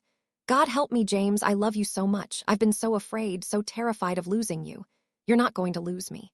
James carried her to the bed, laying her down gently. "Eleanor, you're never going to lose me. I'm yours, completely and irrevocably yours." He kissed her again, deeper this time, and Eleanor surrendered to it. Surrendered to him, to what she felt, to the future she had been too afraid to reach for. Her hands found the buttons of his coat, and James helped her, shrugging out of it, his waistcoat, his cravat. "I need you," Eleanor whispered. "James, I know." His hands were already working at the fastenings of her morning dress. "I know, love, I need you too."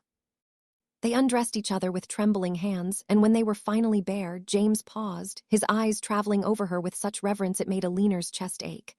"So beautiful," he murmured. "So perfect." "Not perfect." Eleanor reached for him, pulling him down to her. "But I'm yours if you'll have me." "If I'll have you," James laughed, the sound rough with emotion. "Eleanor, I'll have you in any way you'll let me, for as long as you'll let me. Forever if you'll say yes." The word was a vow. "Yes, James, yes to everything, yes to you." He entered her slowly, carefully, and Eleanor gasped at the sensation, the fullness, the rightness of it. This was different from before. This wasn't just desire or passion. This was commitment. This was love made manifest. "Love you," James breathed as he began to move. "Eleanor, I love you so much." "I love you too." Eleanor's legs wrapped around his hips, taking him deeper. "James, I love you. I'm sorry I ran. I'm sorry I was afraid. SHH." He kissed her softly. "No more apologies, no more fear, just us, just this." They moved together, slow and deliberate, savoring every sensation, every moment. This wasn't frantic coupling born of desperation. This was two people choosing each other, claiming each other, promising each other everything. When Eleanor's release came, it was gentle, rolling through her like a wave, and James followed moments later, his face buried in her neck, her name a prayer on his lips. They lay tangled together afterward, neither willing to move to break the spell. Eleanor traced patterns on James's chest, marveling at the peace she felt. The fear was gone. The uncertainty had dissolved. There was only this, only him, only them, only the future they would build together. "Marry me," James said quietly. "Eleanor, marry me." "Not because of the estate or obligation or anything else. Marry me because I love you and you love me and we deserve to be happy." Eleanor lifted her head, meeting his eyes. "Yes," she said simply. "Yes, I'll marry you." James's smile was radiant. "Thank you," he whispered. "Thank you for trusting me, for choosing me. Thank you for not giving up on me." Eleanor kissed him softly. "For waiting, for loving me even when I was too afraid to love you back." "Always," James promised. "I'll always wait for you, always love you, always choose you." Eleanor, for the first time in 16 years, believed in forever. Epilogue, yes. The next morning, Eleanor woke to sunlight streaming through the windows and the warmth of James's body beside her. For a moment, she simply lay still, savoring the unfamiliar sensation of peace. No anxiety twisted in her stomach. No fear whispered warnings in her mind. There was only this: the steady rise and fall of James's breathing, the weight of his arm across her waist, the certainty that she was exactly where she belonged. She turned her head to study his face in the morning light. Sleep had softened his features, making him look younger, more like the boy she had known that golden summer. But he was a man now, her man, and the thought filled her with a joy so profound it brought tears to her eyes. As if sensing her gaze, James's eyes opened. He smiled immediately, that radiant expression that transformed his entire face. "Good morning," he murmured, his voice rough with sleep. "I was afraid I'd dreamed you. I'm real." Eleanor touched his face, tracing the line of his jaw. "And I'm here and I'm yours." James caught her hand, pressing a kiss to her palm. "Say it again." "I'm yours," Eleanor repeated, smiling. "And you're mine, forever if you'll have me." Forever isn't long enough. James pulled her closer, and Eleanor went willingly, tucking herself against his chest. They lay in comfortable silence for several minutes, simply holding each other, marveling at the miracle of this moment. Finally, James stirred. "Wait here," he said, pressing a kiss to her forehead. "Don't move." He rose from the bed, magnificently unself-conscious in his nakedness, and crossed to where his coat lay discarded on a chair. Eleanor watched him with unabashed appreciation, still amazed that this man, this beautiful, complicated, wonderful man, was hers. James returned with something clutched in his hand. He sat on the edge of the bed, suddenly looking nervous in a way that made Eleanor's heart swell. "I know I asked you last night," he began, "and you said yes. But I want to do this properly, the way you deserve." He opened his hand, revealing a ring, a delicate band of gold set with a single sapphire surrounded by small diamonds. The stone caught the morning light, throwing blue fire across the sheets. "This was my grandmother's," James said softly. "My father gave it to me years ago, told me to save it for the woman I would marry. I think he would have been pleased that it's you." Eleanor's vision blurred with tears. "James, Eleanor Ashford." James took her left hand in his thumb stroking across her knuckles. "You are the bravest, strongest, most remarkable woman I have ever known. You have survived circumstances that would have broken lesser people. You have maintained your dignity and grace through years of uncertainty, and somehow, miraculously, you have chosen to love me. Will you do me the extraordinary honor of becoming my wife?" "Yes." The word came out as a sob. "Yes, James, 1,000 times yes." He slipped the ring onto her finger, and it fit perfectly, as if it had been made for her. Eleanor stared at it through her tears, watching the sapphire catch the light, feeling the weight of it not a burden but a promise. James pulled her into his arms, and they held each other as Eleanor wept not from sorrow but from relief, from joy, from the overwhelming realization that she was finally truly safe, that she had found her home, not in a place but in a person. "When?" she asked when she could speak again. "When shall we marry?" "As soon as possible." James pulled back to look at her, his expression serious. "I don't want to wait, Eleanor. I've already waited 16 years, but..." He hesitated. "Your father has only just been buried. If you need time, if propriety demands..." "I don't care about propriety." Eleanor surprised herself with the vehemence of her words.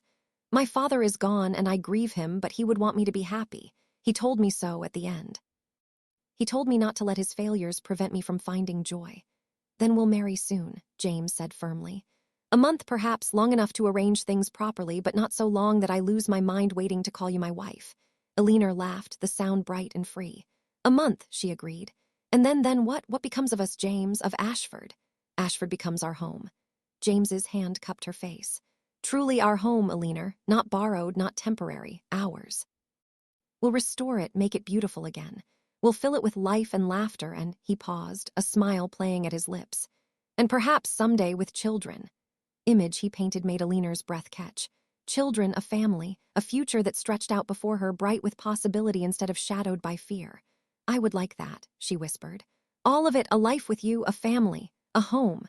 They spent the next hour making plans, their voices low and intimate, their bodies still tangled together. James spoke of renovations to the estate, of investments that would restore the income from the tenant farms. Eleanor talked about the gardens she wanted to revive, the library she wanted to expand. They discussed the wedding, small and private, just family and close friends, and the honeymoon James wanted to take her on. "I want to show you the world," he said. "All those places you dreamed of visiting when we were children. Paris, Venice, Rome, anywhere you want to go, Eleanor. Everything you've ever wanted, I want to give you." "I already have everything I want," Eleanor said, kissing him softly. "But I won't say no to Paris." Eventually, reluctantly, they rose and dressed.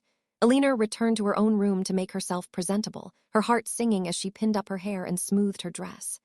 The sapphire ring gleamed on her finger, and she couldn't stop looking at it, couldn't stop smiling. She found her mother in the morning room, taking tea by the window.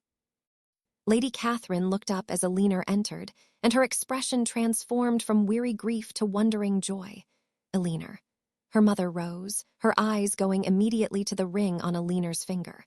"Oh, my darling. Oh, my dear girl." "He asked me to marry him, Mama." Eleanor's voice broke with happiness. "James asked me to marry him, and I said yes." Lady Catherine crossed the room and pulled her daughter into her arms, and they both wept for Geoffrey, for the years of struggle, for the joy of this moment. When they finally pulled apart, Lady Catherine cupped Eleanor's face in her hands. "Your father would be so happy," she said softly. "He worried so much about your future, about what would become of you. But this, Eleanor, this is everything he would have wanted for you. Love, security, a good man who will cherish you." "I love him, Mama." Eleanor's voice was steady now, cert. "I love him so much it frightens me sometimes, but it's a good fear, the kind that comes from having something precious to lose." "Then hold on to it," Lady Catherine said. "Hold on to him, and be happy, my darling. You deserve every bit of happiness this world can offer." They spent the morning together, making plans.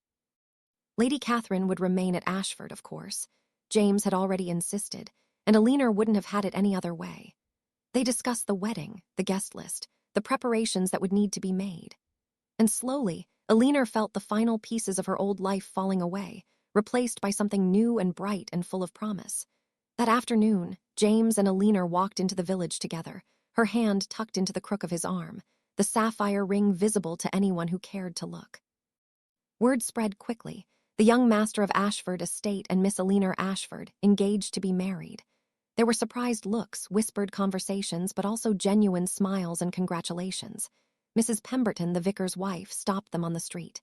"Miss Ashford, what wonderful news. We're all so pleased for you. Your dear father would have been delighted." "Thank you," Eleanor said, and meant it. The grief was still there, would always be there, but it no longer consumed her. She could acknowledge her loss while still embracing her joy. As they walked back to the estate in the golden afternoon light, Eleanor paused at the gates, looking up at the house that had been her prison and was now becoming her home. "What are you thinking?" James asked softly. "I'm thinking about how strange life is," Eleanor said. "How this place, this house, has meant so many different things to me. It was my birthright, then my borrowed refuge, then my cage. And now," she turned to look at James, her heart in her eyes. "Now it's becoming something else entirely. A place where I can be happy, where we can be happy together." "Was always meant to be yours," James said. "My father knew that, I think. That's why he saved it, not just for your father, but for you. So that someday, when the time was right, you could claim it again, claim your future." Eleanor rose on her toes and kissed him there in the drive where anyone might see, and she didn't care. Let the world see. Let them know that Eleanor Ashford had found her happiness, had chosen her future, had claimed the life she deserved. "Take me home," she whispered against his lips. James smiled. "You are home, love. You've always been home." And as they walked through the gates together, Eleanor felt the last of her fear dissolve. The future stretched before her, bright and certain and full of love. She had James. She had her mother. She had Ashford. She had everything. But most importantly, she had hope. And that, she realized, was the greatest gift of all. The estate that had once represented loss and shame and borrowed time now stood as a testament to something else entirely. To love that endured, to promises kept, to second chances and new beginnings. Eleanor Ashford was finally, truly home, and she would never be afraid again. If you enjoyed this original story, please like, subscribe, and return to my audiobook corner for more spicy moments, classic romances, and literary treasures. Thank you for listening.